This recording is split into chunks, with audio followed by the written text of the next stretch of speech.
pour le Rassemblement démocratique et social européen. Il dispose de 5 minutes, Monsieur le Président.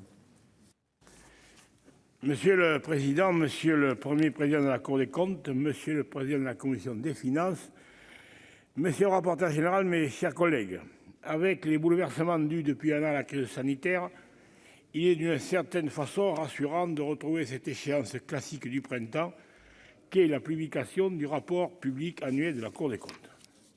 Elle permet de faire à la fois le point sur la situation générale des finances publiques, au regard des engagements pris en loi de finances, et de mettre l'accent sur la gestion de certaines institutions ou administrations.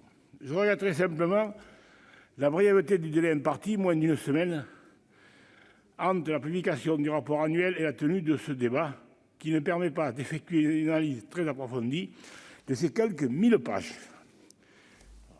Ce rapport public annuel rappelle l'impact exceptionnel de la crise sanitaire sur les finances publiques, avec pas moins de 4 budgets rectificatifs l'année dernière. Rappelons néanmoins la rectification de quelques 45 milliards d'euros annoncés en début d'année par le ministre des Comptes publics sur l'exécution du budget 2020. Si c'est une relative bonne nouvelle, cela ne pose-t-il pas, cependant, Monsieur le Premier Président, des questions en termes de prévisibilité des lois de finances? Vous soulignez également la faible anticipation de la crise sanitaire. Avec le recul, il est vrai que ce manque d'anticipation apparaît comme un grand défaut de la gestion de la crise, sans doute renforcé par un calendrier politique défavorable. Mais il faut tout de suite mettre en regard la forte mobilisation, dès le début, de moyens budgétaires massifs rendus possibles par la suspension des règles du pacte de stabilité. Le Parlement a été au rendez-vous, malgré des conditions de travail compliquées comme partout ailleurs, afin de continuer à faire fonctionner la démocratie et les institutions. Ce rapport revient sur la contribution du service public du numérique éducatif à la continuité scolaire pendant la crise sanitaire. En tant qu'ancien enseignant, je tiens moi-même à exprimer ma solidarité et ma reconnaissance envers le monde éducatif qui a dû faire face, avec les moyens dont il dispose, à un défi inédit. La réouverture des établissements scolaires après le premier confinement doit être considérée comme une chance, alors que dans de nombreux pays, ils sont restés fermés plus d'un an. On peut penser par exemple à l'Italie. Le fonds de solidarité pour les PME devrait rester comme une des mesures phares de la lutte contre les conséquences économiques de la crise sanitaire. La Cour salue à juste titre l'efficacité de sa mise en œuvre. Le montant des aides et les critères d'éligibilité souples ont évolué depuis le début de la pandémie. Les mesures de soutien d'urgence ont un coût budgétaire très important.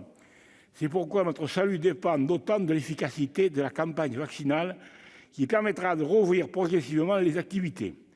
Gageons que la Cour ne manquera pas de s'y intéresser l'an prochain lorsque nous aurons davantage de recul.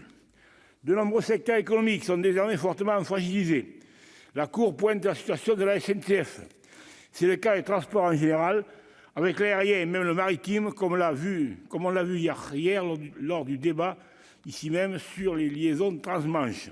Cette situation est d'autant plus préoccupante que les transporteurs doivent réaliser des investissements importants pour la rénovation des infrastructures ou encore la transition énergétique.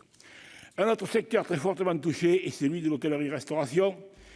On ne peut que regretter la fermeture de ces lieux de convivialité depuis des mois, et à Paris en particulier. Je terminerai par la situation des réseaux consulaires, et en particulier des chambres de métiers et d'artisanat. Leur rôle a été essentiel avant et pendant la crise, et il est aujourd'hui pour accompagner les entreprises dans la sortie de crise. L'effort de réorganisation du réseau depuis la loi Pacte a été très important. À la différence des CCI, les chambres de métiers continuent de voir leur activité augmenter. Mon groupe a récemment formulé des propositions pour le soutien aux travailleurs indépendants et aux PME qui vont, entre autres, dans le sens du renforcement du stage préalable à l'installation des artisans et du maintien des centres de formation des entreprises. On ne saurait assez insister sur l'importance de ces réseaux consulaires dans le maillage économique du territoire. Ce sont des interlocuteurs de proximité et naturels des entrepreneurs et des artisans. Le maintien d'un financement public nous paraît aussi essentiel pour garantir l'équité entre toutes les entreprises sur tout le territoire. Voici, mes chers collègues, en définitive, les quelques réflexions que m'inspire la présentation de ce rapport public annuel. Merci, monsieur.